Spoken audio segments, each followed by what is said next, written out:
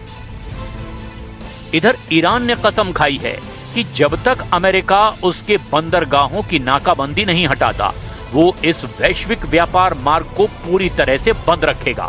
अब दिक्कत यह है कि ईरान पर बड़े हमले की तैयारी के दावे तो किए जा रहे हैं, लेकिन अमेरिका का हथियार गोदाम खतरनाक स्तर तक खाली हो चुका है। जो अमेरिकी मीडिया में रिपोर्ट छप रही है उसके मुताबिक अमेरिका अब ईरान के साथ लंबी जंग का जोखिम नहीं उठा सकता।